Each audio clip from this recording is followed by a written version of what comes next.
Is this where I want to be? For some, it may be yes. And speaking for myself, if it's yes, I'll give you the space to be that. But for others who are like, okay, I see things in a different light now. I want to do different. I want to be better. I want to be part of the solution. It will not only be your individual decision to do that. The next thing to happen will be, what are your action steps? But the thing to remember is you don't have to figure that out all by yourself. We're all here. And I don't mean just the people that you see on your screen. I mean, there's an entire industry of Black people, white people, Asian American, Indian American, Latino American. You don't have to go through this by yourself. We can figure this out together for those that want to figure it out. I want to also be mindful of tune out triggers. In having an open discussion, we may touch a third rail that under normal circumstances might be a tune out factor for you. You will more than likely hear the word racism or systematic racism. You will more than likely hear privilege or white privilege. You will more than likely hear someone touch on politics. There's a number of things that you could hear before it's all over. But ultimately, if we get scared to talk about the connections between all those things and other actions that connect to this problem, if we get scared to talk about it, we're not going to solve anything. So for those who are kind of sitting there waiting for that tune out factor, it's coming, but don't tune out. Please stick with us. So, speaking for myself, Lance Panton, my DFW DJ owner and DJ, I'm a Black man functioning in a state that's 17% Black, 27% Hispanic, 50% white, 56% white, actually. And there's no question that I have to take intentional steps to figure out how to navigate through this landscape. And as I've watched all of this take place, I've wondered, like, well, what's the disconnect? Because I have legitimate friends that don't look like me, that truly in their heart of hearts, they're like, well, dang, what's going on? Why is this a problem? And I'm sure they're checking their own hearts and their own mind. And it's like, I mean, well, I do this. I consider myself to be inclusive, but I can look at the world outside my window and still see there's a problem. To the best of my knowledge, I don't feel like I'm part of the problem, but I don't know what the problem is. So I had to sit still and think about that for a while. And this is what I came up with. So, sidebar, I kind of cringe when people just say Black people, white people, because we're not all the same. Chris is Black. I'm Black. Tashawn is Black. We have Black panelists that are the ladies that are here, but we're all different people. So as I execute my portion of the conversation, I'm going to do a theoretical grouping. So I'm going to call you my 2020 white friends. Now, 2020 doesn't mean that I met you in 2020. 2020 is a mindset. 2020 is the rainbow of colors of people that you see peacefully protesting, trying to make change. So here's what I've figured out. My 2020 white friends that have been in the wedding industry are operating up under a legacy system that started way before 2020. And what's happening, in my view, is that that legacy system still rears its ugly, limited, narrow-minded head amongst a profession that many of my 2020 white friends are in. The conflict comes between my 2020 white friends' heart, their mind, their intentions, and a system that's been here forever. And no one necessarily said it to you in plain words, but depending on how long ago you came into the industry, that system said, well, as you're getting everything together, look over here. Now, 2020 white friends are going, oh, well, wait a minute. I saw some people over there too. Well, yeah, but they kind of do their own thing and we really keep everything over here. That's the system. That's not you. And it takes a lot of strength, a lot of intention, a lot of determination to really work against that system. Because on one hand, you have that pure heart, that pure mind that says, well, wait, it doesn't seem right that I'm kind of quietly ignoring these people that's on the other side of this room. But at the same time, you're new to the industry. You're trying to figure things out. You're trying to protect your territory with no ill intent. And so here lies the conflict. Your 2020 heart and soul and mind, and that system that's been around forever. I think that's the fight that we're up against. And then when someone says, well, what's the big deal about that? Why not just we do what we do over here and you do what you do over there? It has impact. This is a business. None of us are doing this as a hobby. And so when there are groups that have impact on the broad interpretation or reputation of what we do, if you cut that off to one side, you're literally affecting revenue. If you just say, well, I'm just going to pay attention to this side of the room because that's what I was taught, or I don't have the conscience to do something a little different, you've literally affected the revenue of the people on the other side. Sure, we fight past it and do what we can. It's not like we're looking for a handout or a favor, just even playing field. If I decide to foot race you and say, all right, we're going to race to the other side of the park, but I'm going to start 50 yards ahead of you. Good luck. That could go either way. There are some people that have the strength and the willpower to play catch up and possibly pass me. But there are other people, if I start 50 yards ahead, you're going to lose by pure default. Not because I'm faster, not because I'm better, but because I got a head start. That's the system that we're all fighting against. And so we are absolutely trying to figure it out. And right now, this is like a stain. And I think some that know that there's an issue want to feel like the stain is not there. It's like, well, maybe if we, put a little stain remover on it, or wash it, or dry clean it, the stain will go away. But here's the thing.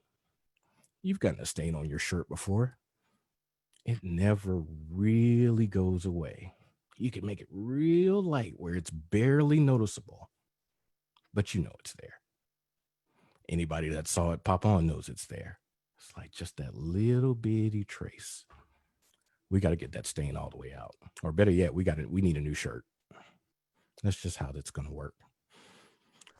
So what we're going to do today, we're going to speak to this awesome panel, one person at a time. Ray Theta is actually at a shoot. And so she'll be popping in and out. When she's prepared to come on screen, you'll actually see her face. But that's why you see her logo and her. Oh, hey there! Don't forget to unmute yourself. Hello. Hello. But so in the interest of her shoot, we are going to have her speak first. And then she will go back to her shoot and still pop in and out as needed. She'll have the webinar in her ear the entire time. This is Ray Theta Jackson, owner and lead planner of Story Events, alongside of her husband, Tashawn Jackson, owner and creative director at Tashawn Jackson Photography, also creators of the Chic Network, which we will also talk about specifically because I think there are some misconceptions about who the group is for. But Miss Ray Theta, to start, I turn it over to you.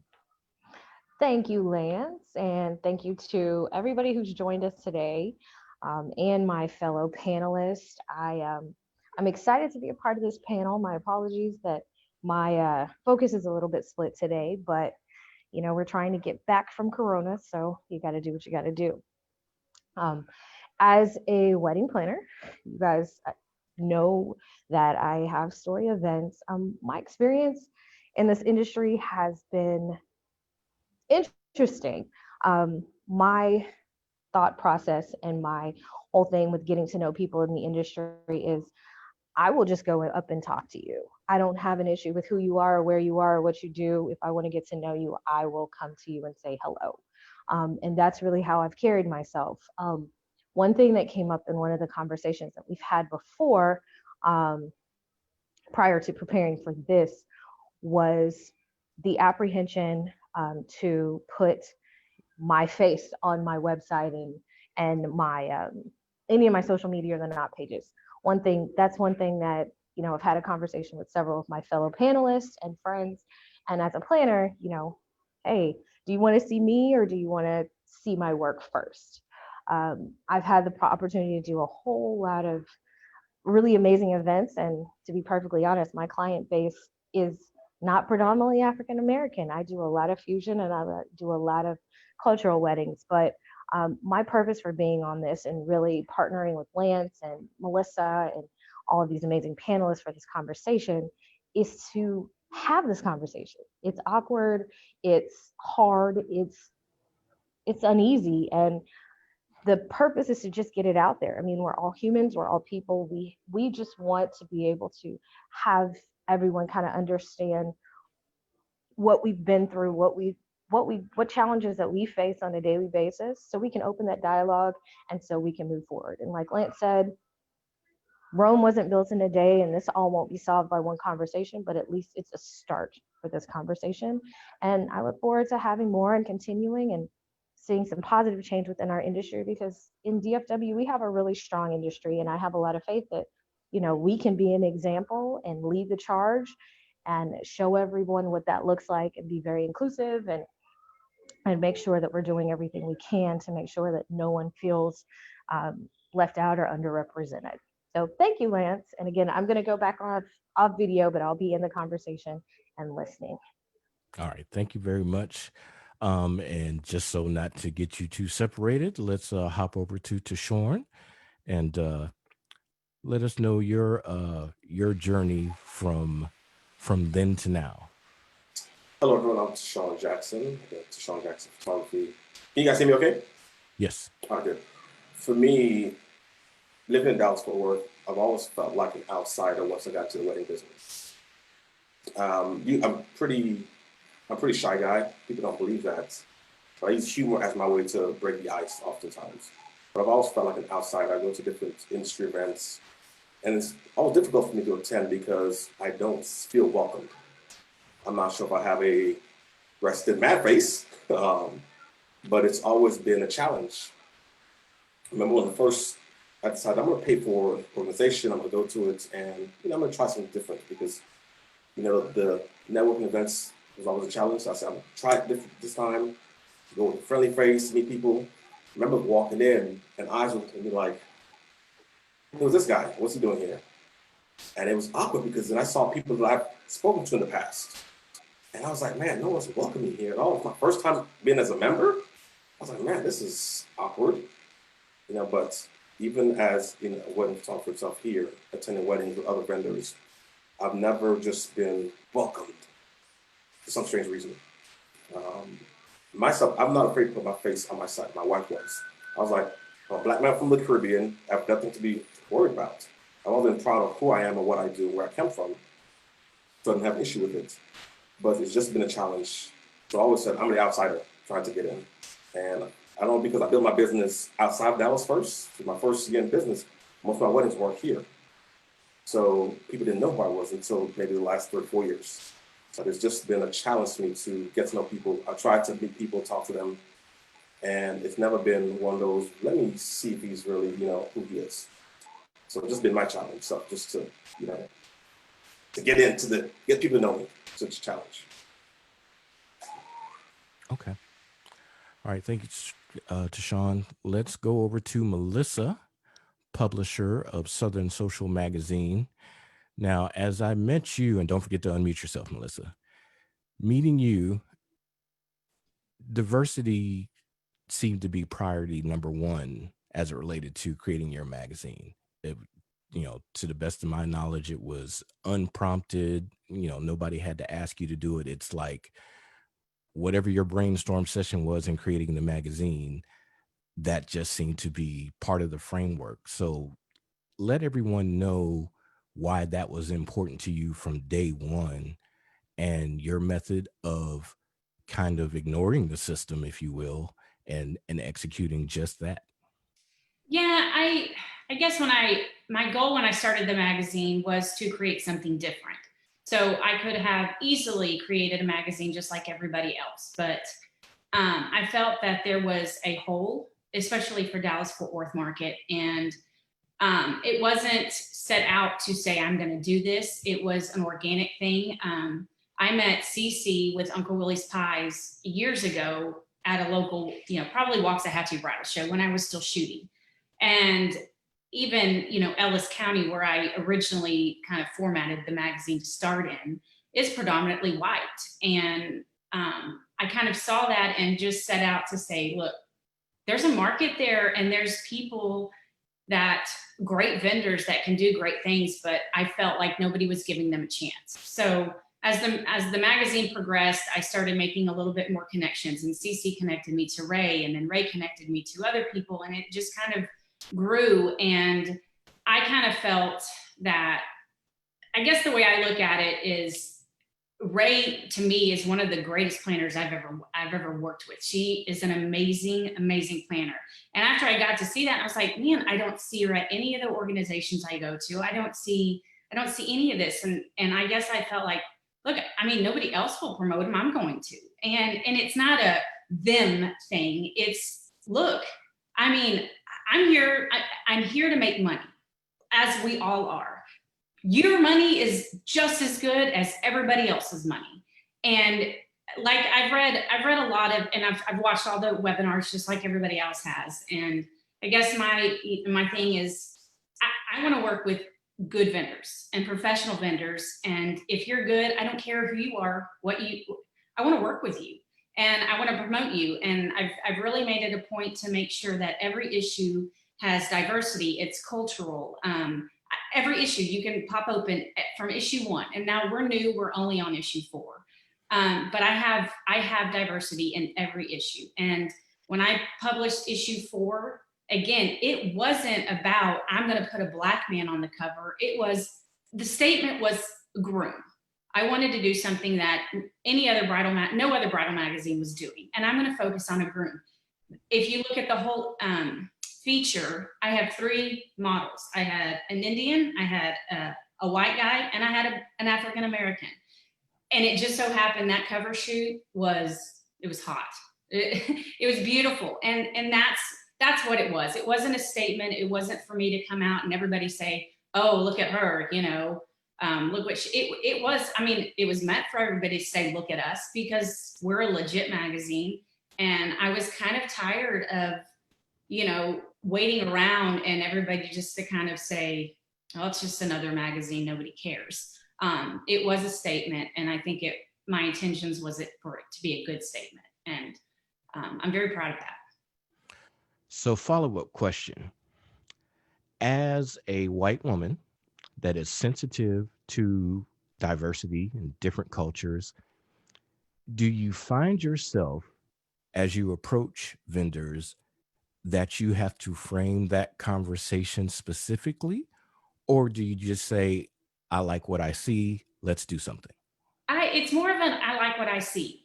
When it comes to me putting shoots together or anything, I do it. I don't really think about it a lot. And that sometimes gets me in trouble because sometimes I speak before I think.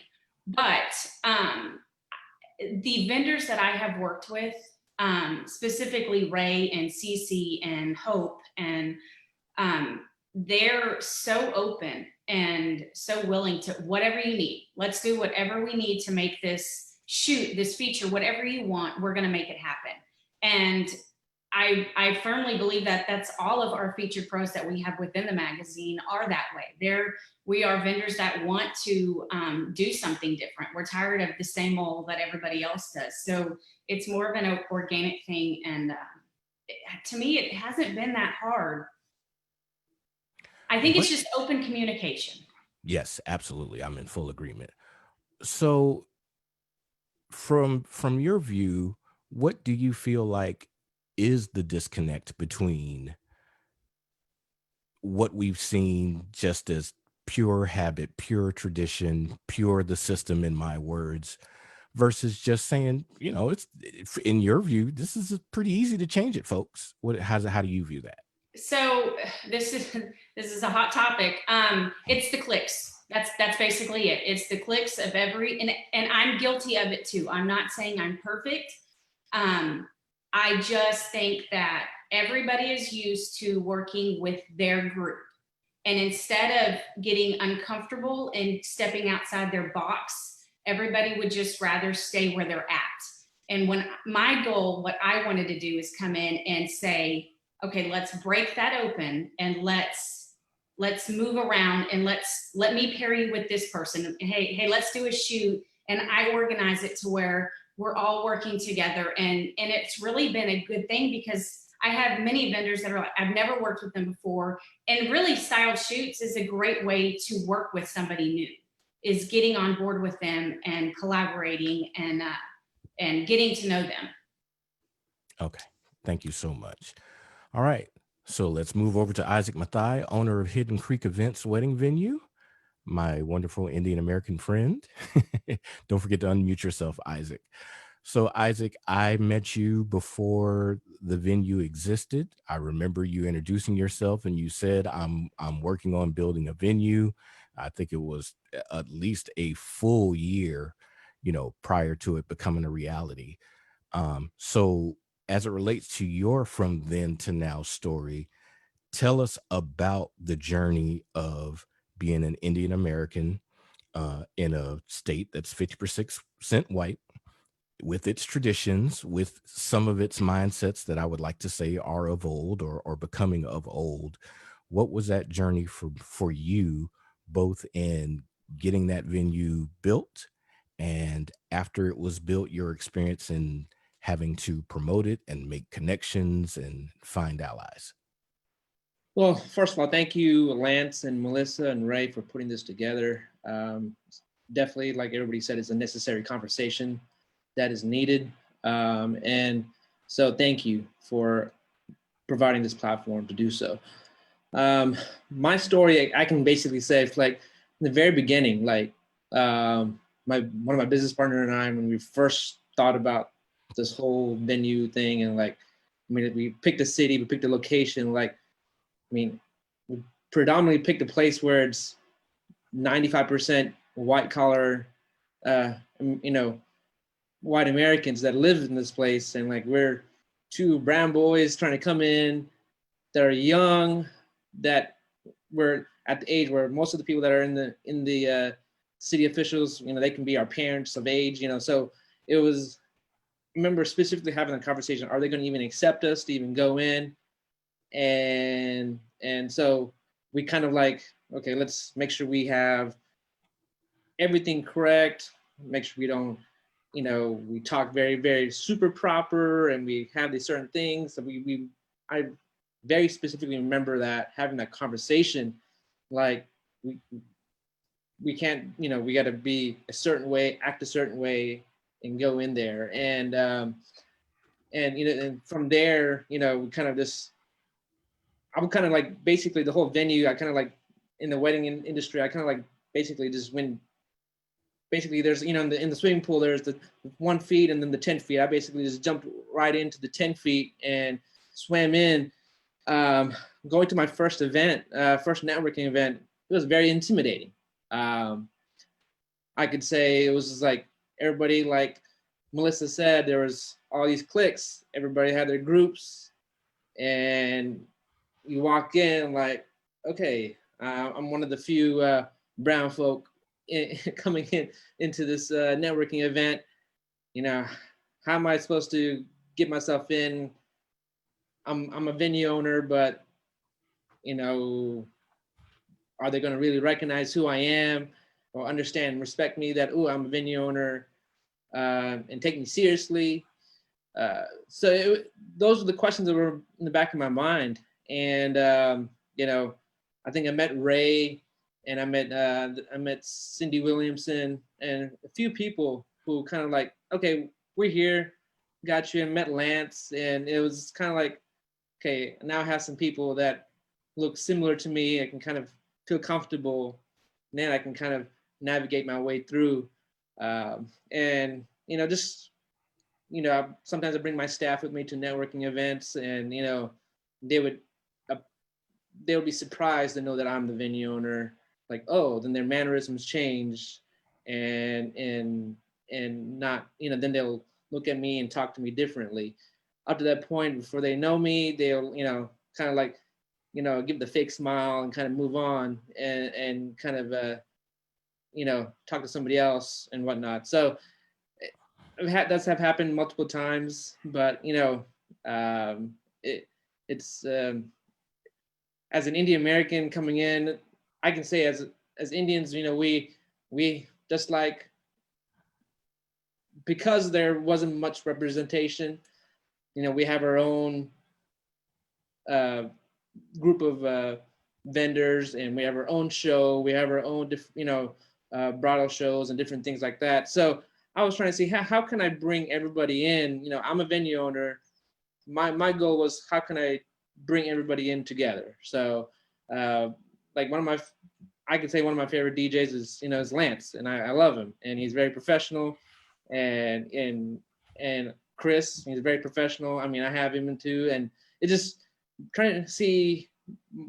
I'm trying to use my position to see how can I bring everybody together, even though it took me some time to kind of figure it out and navigate and find people to bring everybody in. That was my goal, and so that's my journey of getting started. Just finding a group of people and that are close to me and or look similar to me, and then able to navigate. But there was definitely a strong click mentality here in Dallas, and it was kind of hard to break through that. Okay. Isaac, may I jump in and actually ask a follow-up question to something that you said?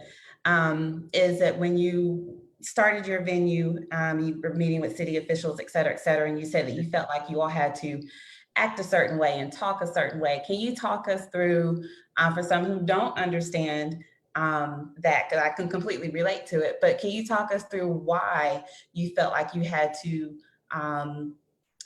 talk a certain way and go about things a certain way to be accepted? I mean, well,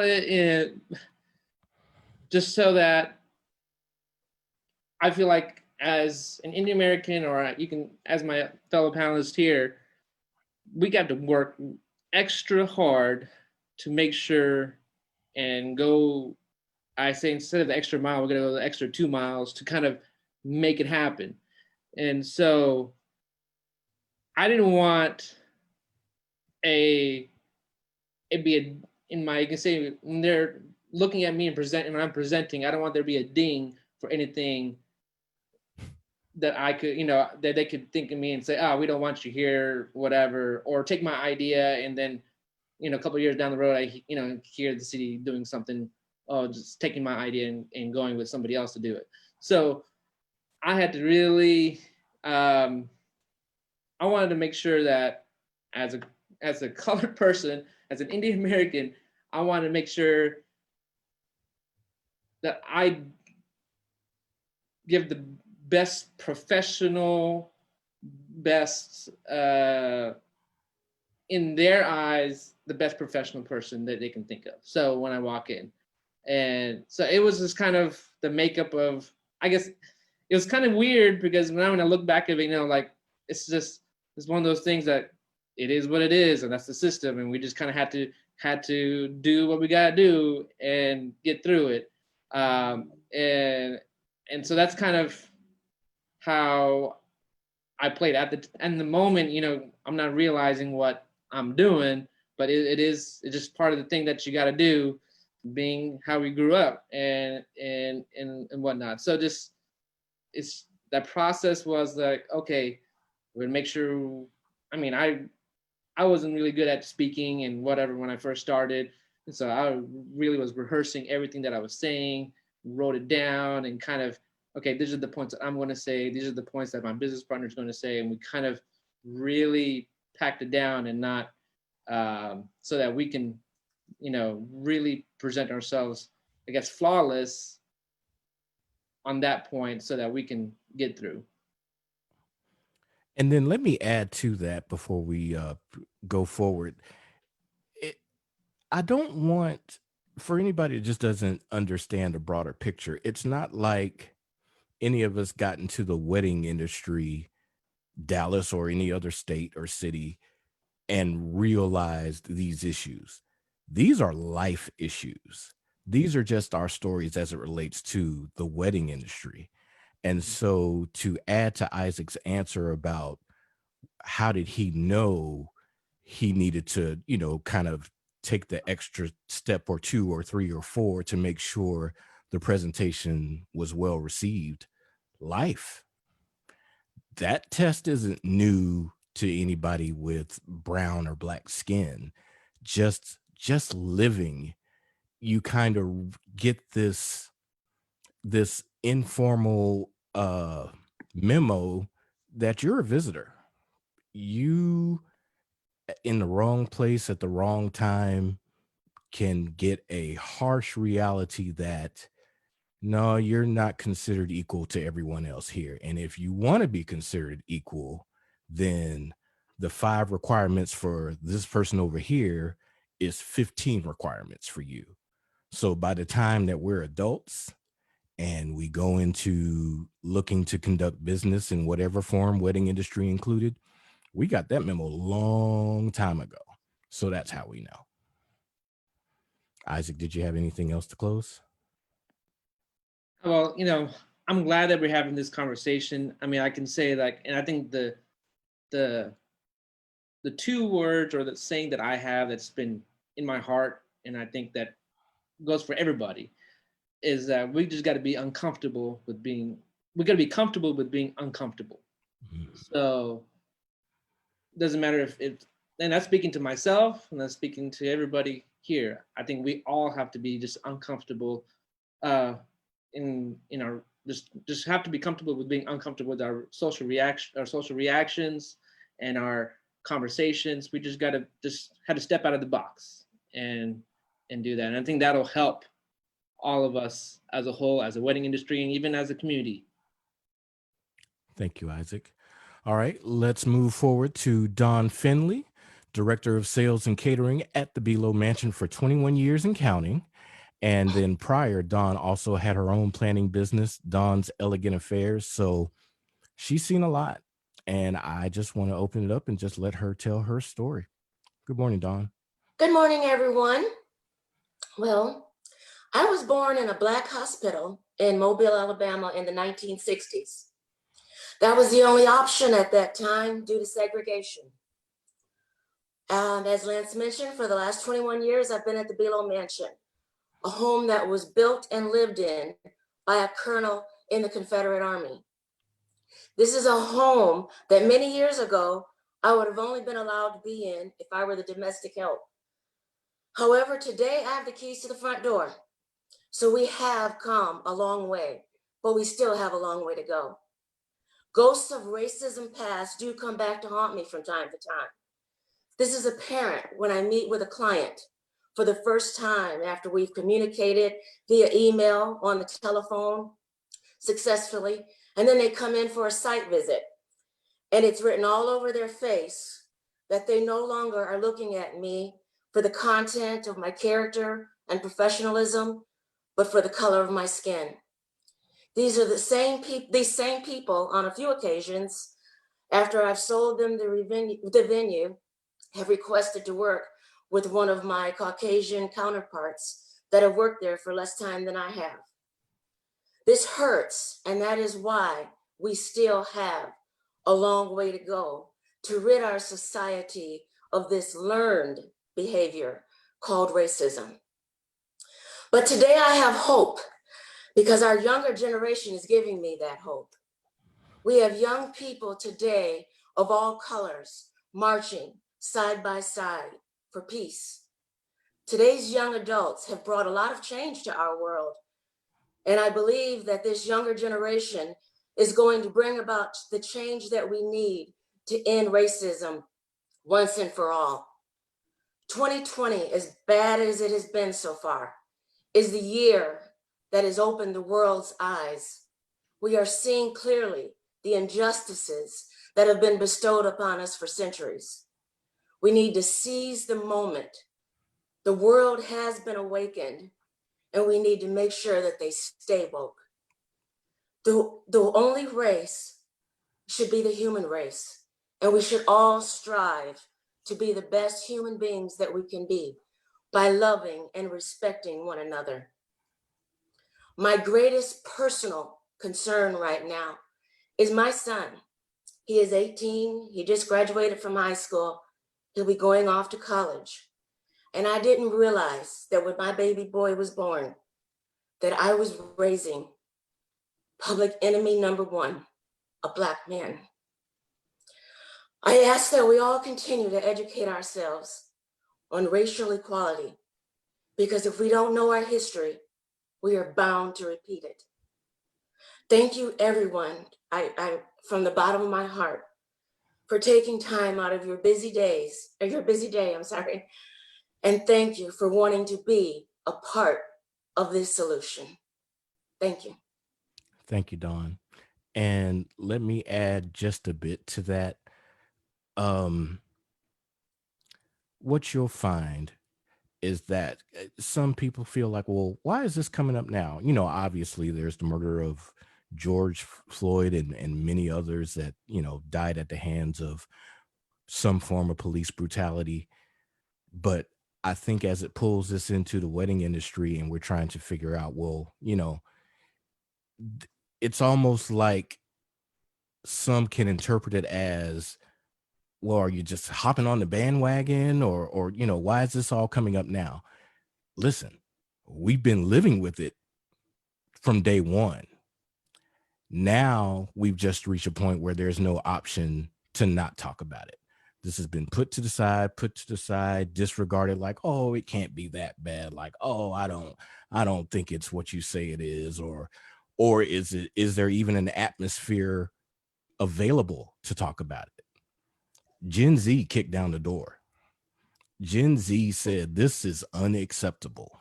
This is the last day. This is the last death where we will stand by silently and just watch this and act like it's normal fare. And for that, we all have to thank Gen Z for just getting out there and saying, look, if you think you want to continue it, also know that you're going to have to answer for it. And that's part of what we're doing today. We can't force anybody to answer for it, but we certainly want to speak specifics, experiences, and realities to things that have been going on, but never given a space to talk about. Thank you, Dawn. All right, let's move over to Julie Blakely. Julie, this is her 10th year in the wedding industry, and she's had a variety of roles. And I'm going to let Julie speak openly, but what I want her to speak to is about what she's seen in comparison to when she first started roughly 10 years ago versus what she sees and thinks and perceives right this very moment, including, you know, the lovely words from Dawn. Julie, the floor is yours. Yeah, I mean, gosh, Dawn, following your powerful message, I think that really hits home that you have the keys to be the Bilo Mansion now. I mean, that's amazing. As I was thinking through kind of what we were going to be talking about today, I think a couple things have really stood out to me, and I'll get to your question, Lance. I don't think I realized, and I'm going to say the wrong things. If I don't say the wrong thing or the wrong phrase or word today, I will say it at some point in the future, because I'm new to the conversation of this bias and prejudice that exists. I always kind of thought, I knew that racism and prejudice and bias still existed in the United States. I don't think anybody would say that it doesn't. As a white woman, I just kind of lumped it into, well, it exists. And I know we're in the South, but it exists with, you know, like the redneck with the overalls and the red bandana and the shotgun in his truck. And that's where it's real bad. And if I ever was in a situation where I would see blatant racism or prejudice, I would stand up and say something, but I'm not in those circles. I'm not associated with those kind of people. So the stuff that happens, I think, was things that I was not aware of. And in the last couple of weeks, as the conversation has really focused on this issue, and hearing to Shorn and Chris Harmon with Don Mamone, hearing these conversations that have been coming up in the last couple of weeks, it's broken my heart to realize, like, Chris leaves, you know, and I'm going to reference some of the things that these other guys have said in previous conversations. Chris has to leave networking events early. If he does, as a Black man, how many of my Black female friends feel unsafe to stay late to networking events? Just all these little things. And I think what I'm kind of, my eyes have been opened in the last several weeks to is, I thought by not bringing it up, because I'm friends with lots of people of color, Black people, all other races, I'm friends with them.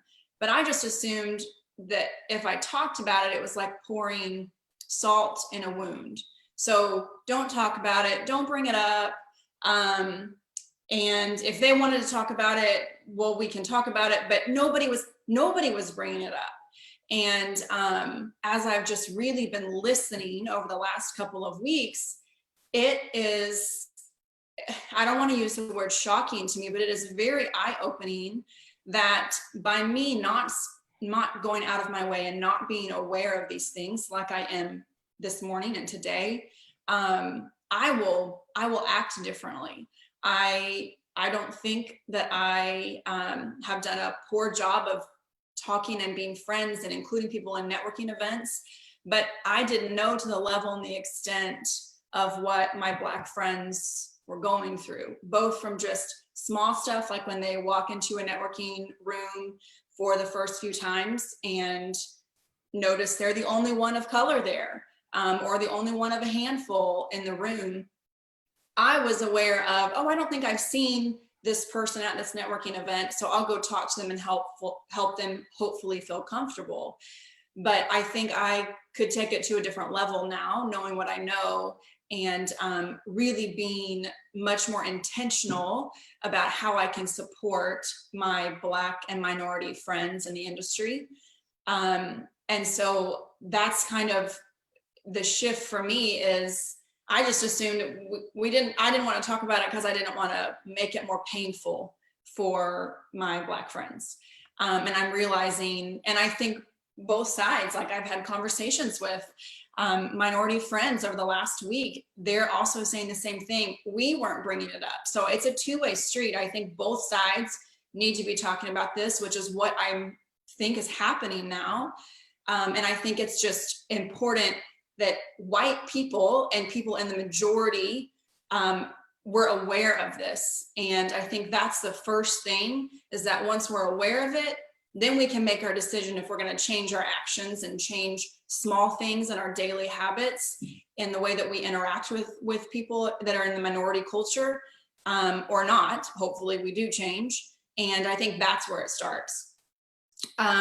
Speaking back to your question, Lance, the industry, I'm probably not the best person to ask if it's become more inclusive. I would say I've seen more minorities represented in groups, but probably still not to the extent that they feel comfortable in some of the popular networking organizations in the industry. I started my business as a planner. Just to give 10 seconds of backstory, I started my business as a planner knowing not a single person in the industry. So I built my entire business off of networking and referred people that I met at networking events, referred people that I would work with. But it was like the cycle perpetuated the cycle, because the people I was meeting were predominantly white vendors, a few sprinkled in minorities. But then I was working with predominantly white vendors and had opportunity and would utilize some of my minority vendors, not because I thought of them as minority vendors, but hey, I met you, I like your work, let's work together. But Now it would be different. And the conversation for me and the way that I can implement it is different now because I'm not a wedding planner anymore. I sold the business about 18 months ago. And so now I am a business coach and a business consultant with a focus on wedding and event industry businesses. And so that to me over the last 12 months, as I've really dug in and worked with businesses in that level, is interesting because a couple of my clients are minority owners, and never once in 12 months of working with them did the conversation ever shift towards anything of color. And we've talked about it since, now that all this is coming up, and we said like it's a two-way street. I didn't know that people, this is, blatant white privilege. I didn't know that people of color struggled with, should I put my face on the website? Should I not? Will that help me be accepted or not accepted? Everyone should have their face on their bio page. Like, it was this lack of understanding from a seat of white privilege that I was never made aware of. I never knew, it never came up in conversation. So now going forward for me, my viewpoint is different. When I work with and coach people of color, Black people, minority business owners, that will be part of it. It's not going to be everything we talk about, but that will be part of the conversation because it is a real thing for them. And I'll never understand it because I will never not be white, but I will continue to try to understand it better so I can better assist them. As I help venues and wedding planners and the vendor segment that kind of helps put teams together for a wedding, one of the things that I'm going to start making sure of is, and I think Kimberly will probably talk about this, so Kimberly, I won't step on your toes and steal all of your excitement or your enthusiasm on your point, but I don't think anybody in the Black community is saying, put me on your list as your token Black person. I don't think that's what the Black community is wanting in this industry. They're just wanting a level playing field. And so I think that it's important to make sure that you are connecting with and going out of your way as a white business owner or as the majority population to find vendors that are people of color in the Black community and what have you, and making those relationships and connections and recommending them based on merit. So I think that, that is a little bit leading into what some other people will talk about, but that's where the last couple of weeks have kind of hit for me is being aware of it as a white woman and what can I do intentionally to help fix it. Okay, awesome. Thank you, Julie. And with that, let's go over to Kimberly Rhodes, owner and lead planner of Hitched Events, also the co-host of the This Week in Weddings podcast. And as most of you know, she as well is the current president of DFW NACE chapter. But at the same time, none of her comments and commentary today represent that group. This is more so about Kimberly and Hitched Events and her experiences. Kimberly, the floor is yours. Hello. A couple of things, and I'll get to kind of what Julie alluded to, but I am one who has inserted myself and has been used to being the only Black person in a room for a long time. And I think because of that, a lot of people think that it's been easy. And so those of you who are on here who know me, who are like, but she's so around and very involved and has never seemed to have a problem, just know because you haven't known it doesn't mean that my situation has been the same as others. So just to put that out there. When we talk about white privilege, I've had some friends ask me, like, if that has to do with like growing up with money, and it is not a financial thing. So just for a quick example, for those of you who know me or know my business, I do very high-end luxury weddings. 99% of my clients are white. The fact that I am a Black planner and have white clients, you have to know that there's not a part of me that wonders, as I'm going up against another planner, if the color of my skin is going to be a deciding factor. That is white privilege, that as a white person in this industry, if you are going about your business, you often don't have to think, is the color of my skin going to be a deterrent to me booking this job? Plain and simple. That being said, I know now that we're being much more vocal about racial injustice, especially in our event industry, people are figuring out or thinking through, how can I make a change? How can I show that I have solidarity for the Black community? And one of my industry friends who's Black said it kind of now feels like wedding vendor reparations. If you don't know what reparations mean, look that up. But I feel like in the last week or so, it has been this onslaught of people posting my picture on their feed as this is the Black person I know. And so that means that I am in support of Black people, or I'm behind the Black Lives Movement because I know Kimberly. There have been several posts, just to be perfectly candid with you, where I've been like, that's amazing and I'm very grateful for it. People who I've worked with, who have been supportive of me and supportive of my business, I've done business with them. And when you're singing my praises, amazing.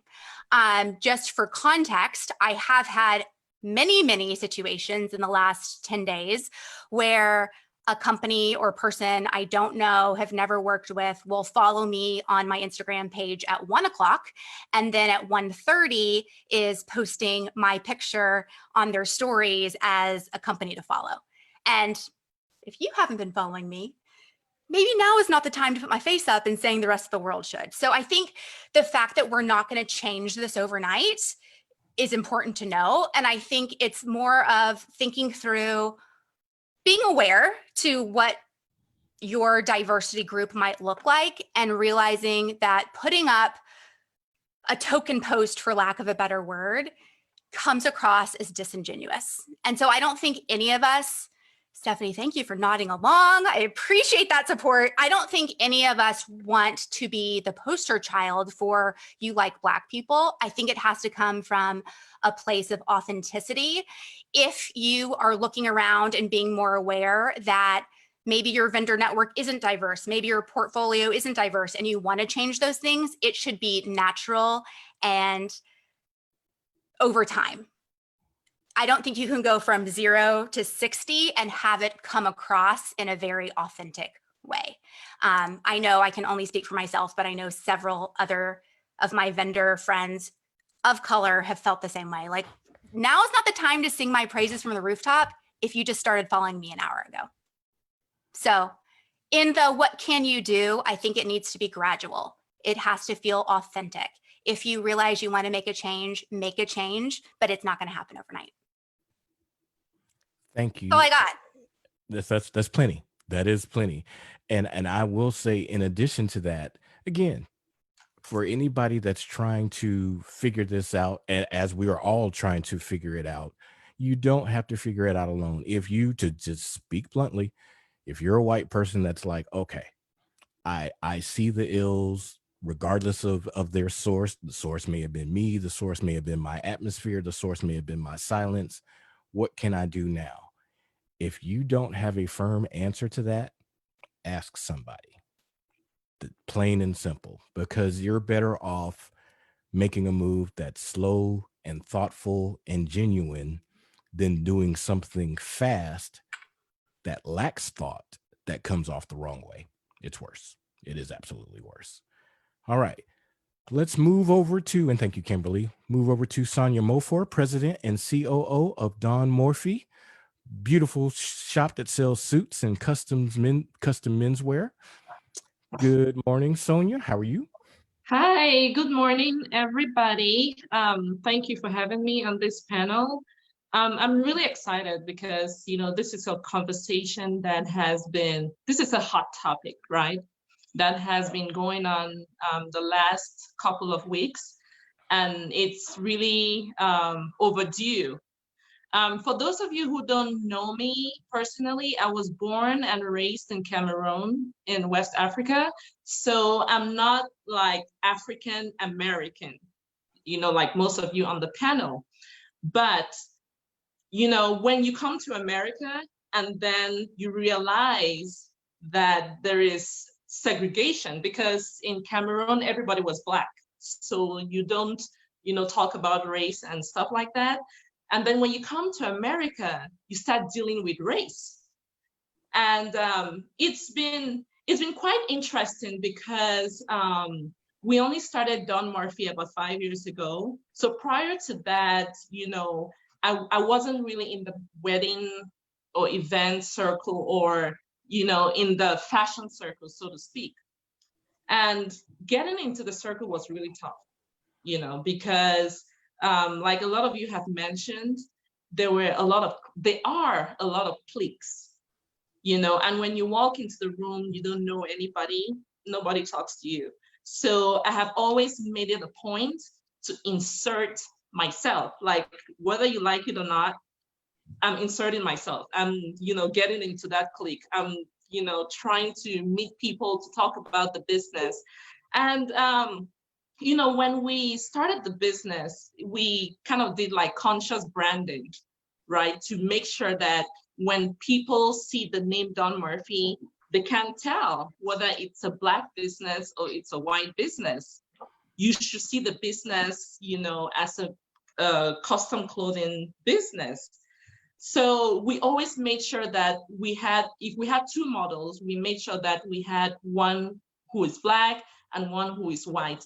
And to be honest with you, we're doing that because, of the segregation or the racism in the fashion industry. So it's been really, really tough, trying to, befriend a lot of people or to get people to know the brand and, to use the brand when they have clients who are in need of suits for their weddings. And to be honest with you, the highlight of the business was when Melissa featured a Black man in a Don Murphy suit on the cover of her last issue. To be honest with you, I was not expecting that. I was not it didn't even occur to me. We're just happy that, the suits were gonna be in the magazine, but we were not expecting. And what's his name? Taylor, the model who was featured on the suit, we talked about it that night. In my mind, I knew for a fact that it was gonna be a blonde, white girl in a wedding dress on that cover. And for me to see a Black man in our suit, like a Black owned business on that cover, it was mind blowing.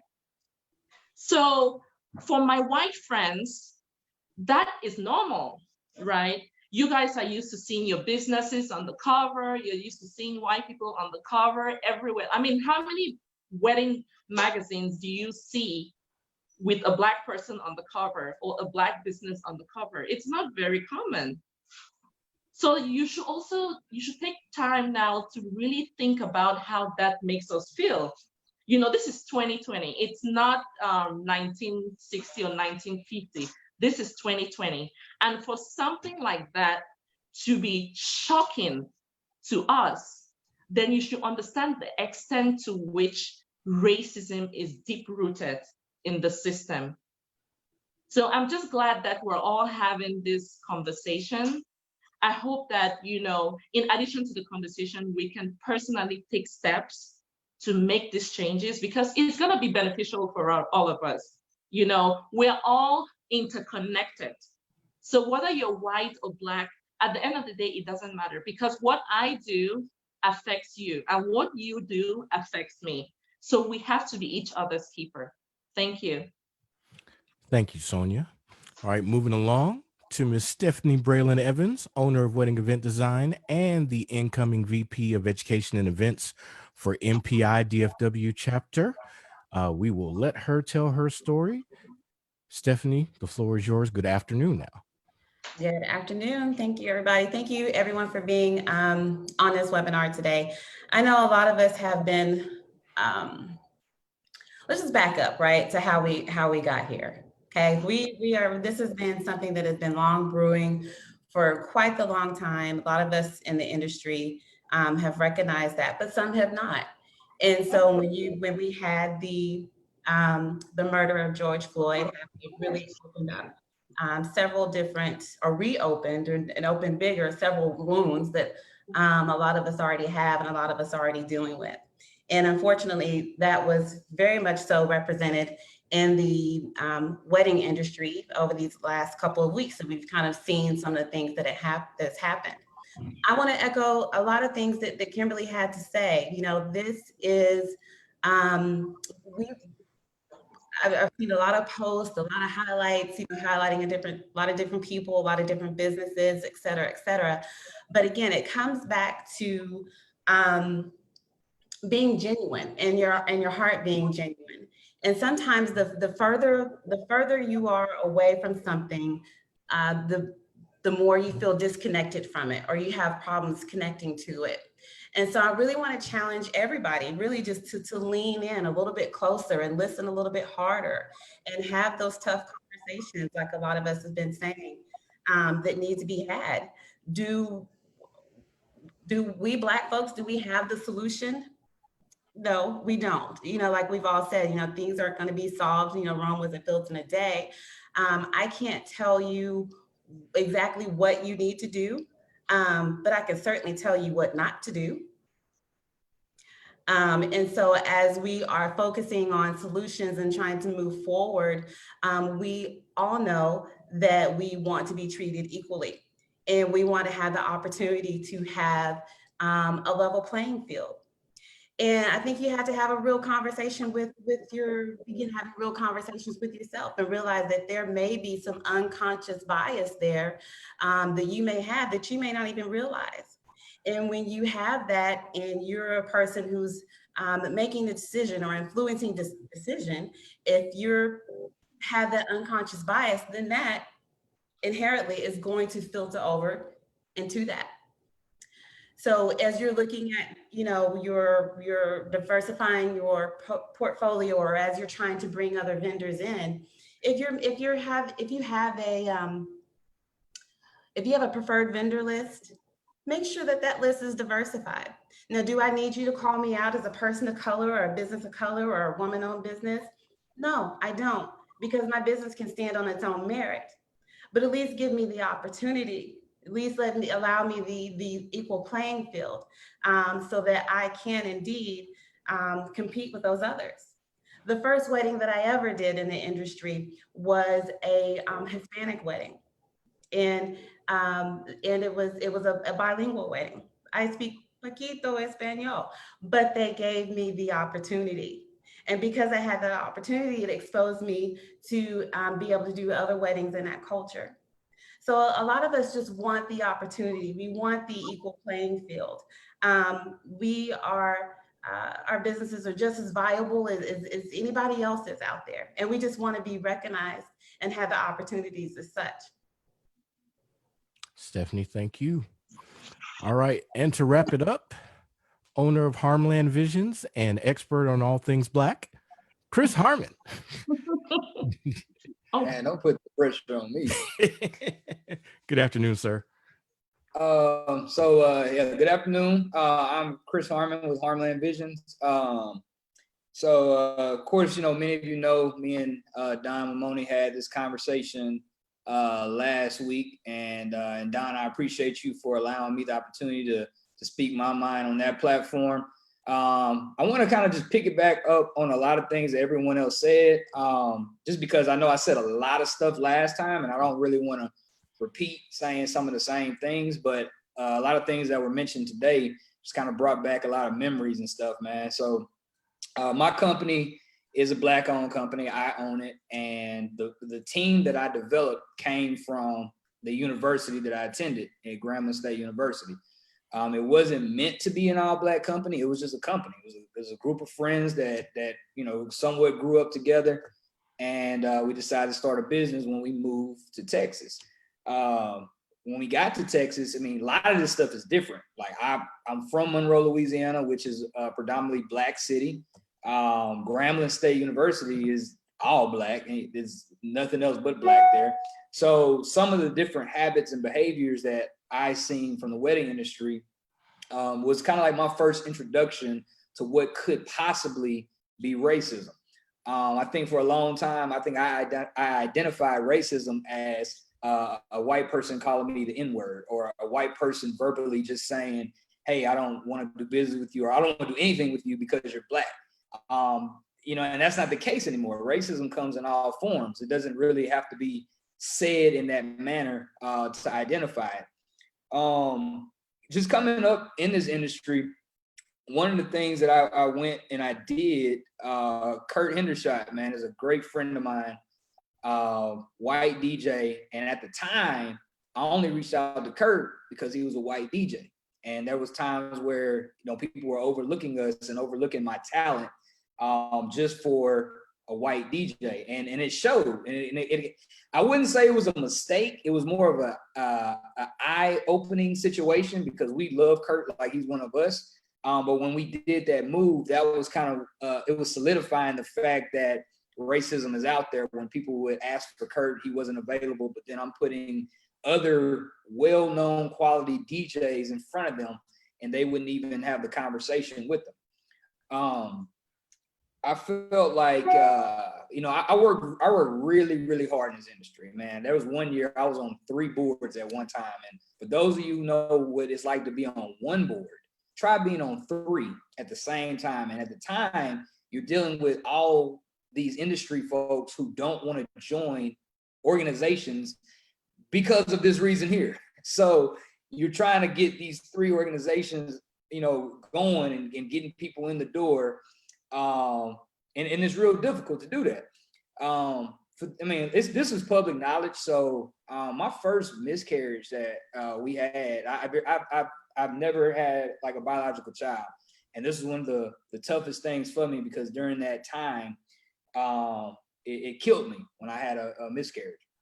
And my wife, Santori's on here. But when that situation happened, I was actually at a wedding. And when I found out, like I missed the damn the bouquet toss, because when I got the message, it was like my mind was all over the place. But not one time that I feel that I had the option to be able to leave or had the option to be able to handle that situation, because I have to still fight the fact that I'm Black and anyone can at any time can use anything against me to go against my company. And that's the way my mindset was. One of my best friends passed away this year while I was filming at NACE, and it took everything in me to finish filming that video just because I cannot let my name or anything down. And that was wrong. And that was really wrong to just sit there and try to go through all that. And mentally, I'm not there, but because of who I am and the color of my skin, I cannot allow no mishaps on my name. And that is something that's tough. I have a lot of conversations with a lot of people that talk about how difficult their year has been, how difficult their days have been. And I got to look them in the face and I'm like, man, I've been through things where a lot of people would have folded.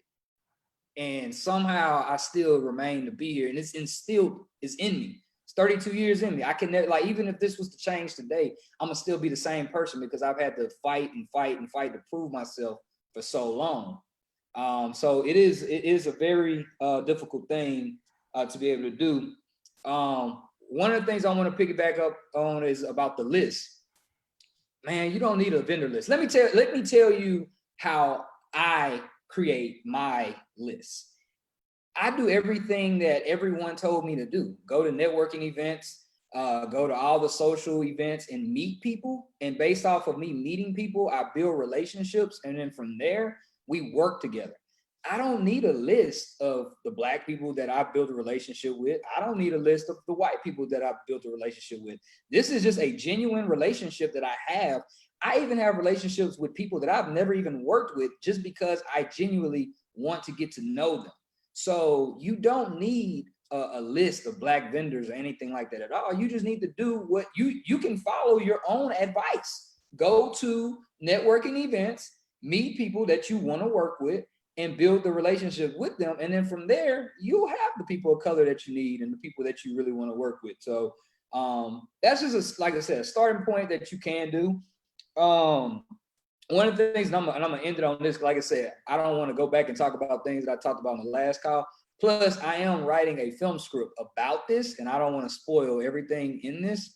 But one of the things I will admit that I was wrong to was once upon a time I'm trying to get Black vendors to be involved in all these organizations and let people know that we have a voice and let people know that we're just as good as any of them. So, and Stephanie even tell you, like, I'm always talking to Stephanie, like, Stephanie, you got to get in this organization. And when you get in there, get on the board and then show them who you are and be over the galas and just dominate that. Because then you can bring in all of us and then we can show everybody what we can do. And then I get a lot of kickback, like, hey, you know, they don't want us, or they don't like, not Stephanie didn't say this, but just other people. Oh, they don't want us, they don't like us, they're gonna stay in their cliques. And I'm still fighting my ass off, blinded to this thing, like, no, we gotta do it, we gotta do it, we gotta do it. It's been so many times that everyone wanted to start an all Black organization, and I was the one that was against it. Every single time someone asked me, Chris, what do you think about let's do our own Black awards, or let's do our own Black organizations? And I was the one that's like, no, Harmland won't do it. We will not be a part of it. No, because I didn't feel that we had to go off and create our own thing just to prove a point to people that we were good. I didn't feel like that I was gonna let these other organizations run us away and us assuming that because we're Black, we can't go and win awards. No, I'm not gonna do that. But then when you realize how hard you actually have to work to get to that point, it's draining. It's draining. And it'll make anyone just say, you know what? Yeah, let's just go create our own stuff, because that's the only way we'll be able to celebrate our own. So those are just some feelings or whatnot that I've received just kind of being in this industry. And I wish it wasn't that way. And I really hope that things will change. I'm still the optimistic person that believe that I can do anything that anybody else can do, and I will do that. It just, unfortunately, we are where we are today. So again, like I said, I don't want to go too much into what I said last time. So hopefully that was some good stuff that y'all can kind of feel the frustration that comes from our community. Thank you, Chris. And we will come back to Tashorn right now for one quick piece of wrap up, a piece of housekeeping having to follow, and then we'll close. Tashorn, and get a little closer to your mic too. All right, are we closing so soon? All right, so Sonia mentioned inserting herself. Something happened to me, I think it was 2 years ago. There's another event downtown at the Downtown on Commerce, the hotel there. And there were some photographers. I've always seen the names before, and I said, I'm gonna introduce myself to them. It was 5 or 6 of them in a circle. So I inserted myself, introduced myself to them. And this is what happened. They looked at each other and said, I need to get a drink. And they walked beeline to the bar. And I'm like, wow. So I said, okay. So I beeline with them as well. And I said, how can I get in the cool club like you girls? And they just looked at me like, and then one asked me a list of questions about she didn't know who I was, because she was secretly following me online. And I was like, I'll just play along. I said, here's my information here. She said, email me all the stuff you have. I'm like, okay, I'll play along. Schedule a meeting, went to her studio. And it became, well, Tashorn, how'd you book all those destination weddings? Really? I'm at an event, and I remember me and a couple Black vendors. Again, when you go to networking events, it's not that many of us. I remember sitting there, we're all talking, and a white guy walks up. What are you guys plotting? Yeah, what are you guys plotting? And these are the things that happens, okay? Even, I mentioned on my live last week, I got an email, because while this might be new to you guys, I always talk about Black stuff. I'm very pro-Black, okay? So someone emailed me saying, I don't get referrals because I say too many Black things online. Yeah, just this past weekend, let's talk about this brides.com thing. I get a text message from someone saying, congratulations. I'm like, congratulations to what? The 100 people to the thing. I'm like, what are you talking about? And then I got a text message from another planner saying, we made the list. I'm like, what are you talking about? Because I had no idea. Then I saw it, I was like, oh, interesting. Right? People know I hate top lists, because to me, they're not real. It's just perception to specific spaces. So I'm not big on the top 100 this, top 100 of that, because you don't really know who the top people are anyway, okay?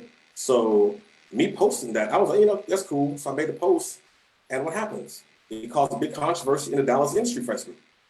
Okay, like me posting that little thing there, while it was just saying, you know, that's cool, they're doing something, and I keep talking microaggressions that happens. Again, racism doesn't have to be the shotgun Confederate flag, you know, redneckers. Okay, just these small things that white people do is causing problems for us. Now, because we're in a circle together, what are you guys plotting? Well, like, and they said it like it's a joke. I don't take things as a joke, because if you send this stuff to me, you actually mean it. And the things you're saying that to me also, you probably teaching it to your kids. And I have a black son. The things that you're teaching your children affects my kid as he gets older. Okay, and it's very important because, you know, I'm very comfortable with this conversation. I know a lot might be uncomfortable, but again, I'm not new to this. You know, being a foreigner in this country, just like Sonia, opened up my eyes, because I shouldn't have to do these things. We're 2020. Someone just went to the space lab last week or 2 weeks ago, and we're talking about this issue still. We have to be honest with ourselves and decide either we're going to make changes or be real with it. Okay? I don't like black people. That's cool. I'll be okay with it. At least we know, but don't hide behind, you know, your microaggressions. Okay? When we come to your spaces and networking events, don't look at us like, what are you doing here? Because, like Chris said, we can compete. Sometimes better than what you're doing. Because we see the stuff that they steal from us. It's obvious. I see all the planners who do things, and it doesn't happen to all of them, but there's some who will do something that was popular in the black culture 2 years ago, and now they're doing it. Okay, so don't love our culture, but don't love us. Okay, there's a lot of cultural appropriators in Dallas-Fort Worth, and never gets called out. And those who know me know I'm quick to call people out. I speak my mind because I believe in being authentic. Okay, don't parade, you know, or parade us with the tokens. We don't want to be tokens, like someone said it earlier. Okay, but be honest with who you are as a person and as a business.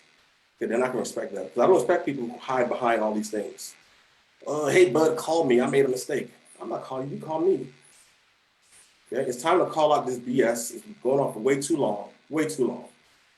Okay, and it's time for you guys to really step up. If you're silent about issues, you know what I mean?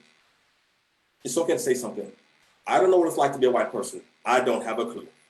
I wish I had the privilege, okay, you know, that you get, but I'm proud of being a black Caribbean man, okay? But I'm not okay with the treatment that you guys have been treating us way too long, excluding us from certain things, and I'm okay with building our own. In 2014, you know, there's a lot of Facebook groups for wedding photographers. We ask questions in these groups made up by a lot of white people. Our questions get ignored. In 2014, it'd be hard to find a black person speaking at a conference in the photography world. What did I do? I said, you know what, that's enough. I emailed one of the people, I said, where are the black speakers? And they wrote back and said, well, you know, we're trying to find the best people we can. And I said, that's all I need to hear. What did I do? I created my own black wedding photographers group of the world. I said, we're gonna build something together in our own space, because I'm not worried about people's tables, having a seat at their table. We build our own house, build our own community. Okay? That's what I'm all about. I'm all about giving back to people and actually caring about people who care about us. If you don't care about us, again, I'm okay with that. Just don't fake it in front of us. Okay? That's all I gotta say. Thank you, Tashawn. And so one of the two housekeeping things is I wanted Ray Theta to come back and give us a little insight on what Chic Network is versus what some perceive it to be. And don't forget to unmute yourself. Hello, everyone. So Chic Network is going into our 6th year. It was created out of a need that when I came into the industry did not know needs to be filled.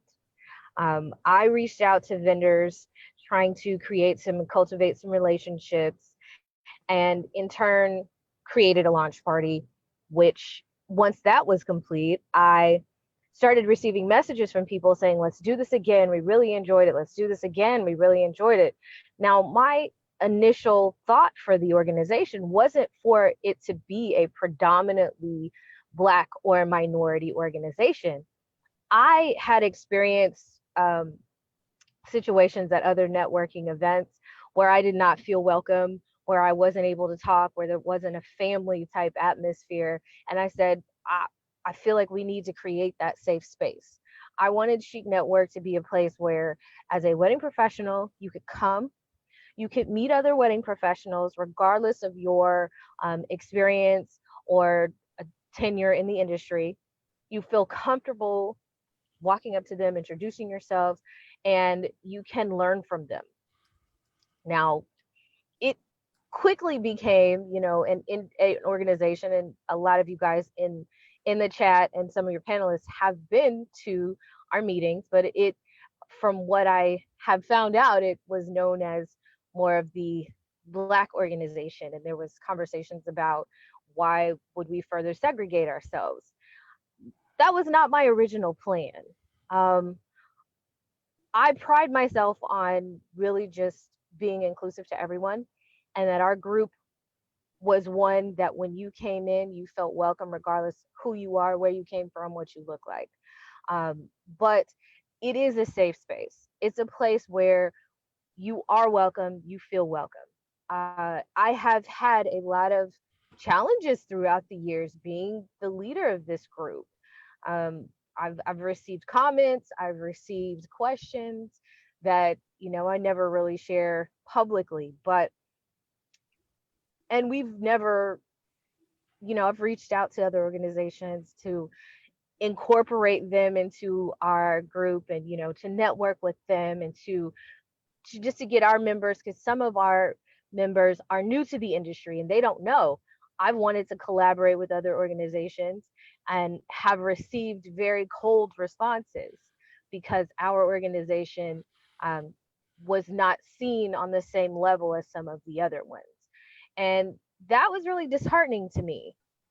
It really was sad because, from my thought, we're all trying to network. At the end of the day, it's about making money, making a living, supporting our families, and becoming better wedding professionals. And my goal was not to, take away, but to really add.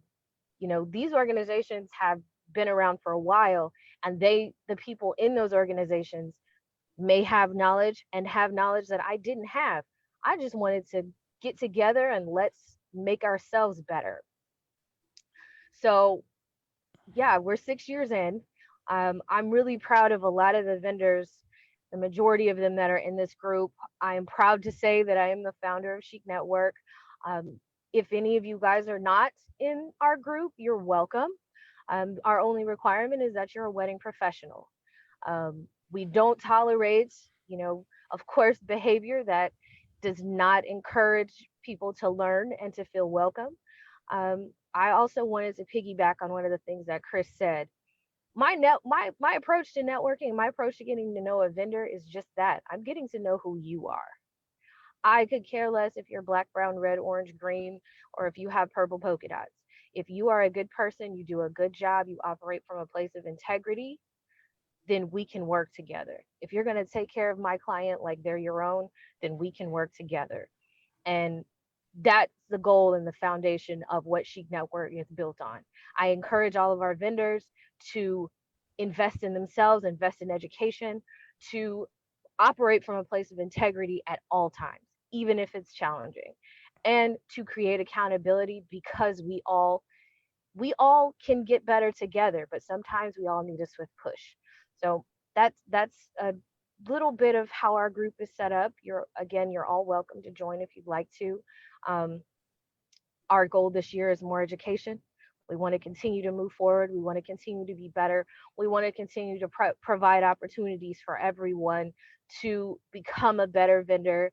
Now that hopefully we're getting on the tail end of Corona, we can all rebound from that and become better together. Learn about these things that are happening, have those hard conversations, and do better as a whole. Thank you. Okay, so there is one subject matter that is burning in the chat that I'm going to get to in a minute. I am hitting enter on the chat because I want to make sure that we know that after this call at 1 o'clock, the International Caterers Association will also have a chat, a Zoom call on diversity and inclusion in the catering industry. And DFW's very own Jolie Bailey will be on that panel from Low Country Cuisine. And we all want to hear that conversation and make sure we support her. I just put the link for the registration in the chat. Like to see everybody there as well. Okay, so Julie and Melissa, starting with Melissa first, the panel is looking to hear from you. What are things to be considered as an action plan for moving forward? Now, before you answer, let me tell you why I did not put that question upon them, because it was certainly in my head to a degree. Much like the people on this panel, myself, Sonia, Kimberly, Tashorn, Isaac, anybody, Don, I didn't want any one person to represent the race. Like, hey, Black person, so what is this all about? Again, we all have our own experiences and none of them are the same. They intersect for sure, but none of them are the same. And I want to give that same space to Melissa and Julie, that what they say is they don't speak for all white people. Sure, they have thoughts, they have ideas, they have suggestions that I'm sure are golden that we're going to hear in just a minute. But the path that they mention may not be the path for any given white person that's listening. Nonetheless, certainly love to hear from them. Melissa, your thoughts? Yeah. So somebody commented on easier or earlier. For me, it is a lot easier for me just because I've had the connections over the last several years and I've made it a point. But I think that's what it is. We have to make a point to change. And I think a huge thing for everybody to do is to join or to go to a Sheet Network event. I know that a lot of people, or white people, sometimes they say that we feel uncomfortable if we're in a group of all Black people, just as it would be the opposite. You know, I've heard lots of situations where most of these organizations are all white, and how uncomfortable that feels for them to be the only Black person in that room. But it's quite the opposite, really. I think we're overthinking it as white people. I've never, ever felt uncomfortable in a room with all Black people, or me being one of the very few, because they've never given me any inkling that they don't want me there. They really do want us there. And I think they've tried, and it's been on the back burner for a lot of people just because they don't need to try anymore. If we as white people want to include ourselves, we need to include ourselves. We're always welcome. And it's been great. I've done networking at every industry. I've been to everything. And I will give it to Ray with Sheet Network. It's a lot of fun, and it's broadcast differently. She does things differently, which is always my way of thinking. I'm outside the box. Let's do things differently. But I think it's time that you just have to step out of the box and just be friends. I mean, just make it a point to work with somebody and do something differently. But again, I think it's easy. I think you just go, and that's really all I have to say. Thank you, Melissa. Julie? Yeah, I'll keep it brief because I think we may be losing viewers the longer we go, although I know some people could stay on and listen and continue the conversation even longer. I totally would agree with what Melissa said. You know, I'll be transparent. When Sheet Networks first started, I did attend. I went. I'm friends with Ratheta, so it was a very natural thing to go as support for her, but also like I said, you know, way an hour and whatever ago, I built my entire business off of networking. So going to a networking organization was just something, it was ingrained in my business practices. And I showed up, and I don't remember if I was the only white person in the room, but I was at least less than 2 or 3 of us, if not the only one in the room, you know. And I would completely echo Melissa's sentiments that we as white people in the industry, whether you own your business and you're able to push the direction of how and who you're going to recommend, or you're an employee at a business and you don't have as much say and your voice is not as strong, you still can go and make those connections. And I would say to go and try, and we keep talking about Sheet Network, but there may be other ones I'm still learning, right? But we have to make the effort. I mean, like Melissa said, the Black community should not, and the minority community should not be the ones having to go 100% of the way. I think it's a two-way street. I think both sides have to put effort in. And I think the conversations that are going around right now with kind of what I would say is the tipping point of George Floyd's murder is causing everyone on both sides of the aisle to really think of this and become aware and figure out what we can do going forward. So I would say go out of your way. As a white majority culture, we need to go out of our way to meet and learn who other Black vendors are, and be comfortable with being uncomfortable. Be comfortable with being the roles reversed and being the minority in the room. I've never had, when I showed up to those or talked in my interactions with other people of culture, no one's ever made me feel uncomfortable. And that, you know, I don't want that narrative for the Black community to continue. They need to be included more so and more intentionally when they show up to more of the mainstream networking organizations in DFW, just as we as a white majority culture should be showing up to their space and integrating ourselves in so that we can make more connections with the Black community. Thank you, Julie. And let me add that again, it's about talent.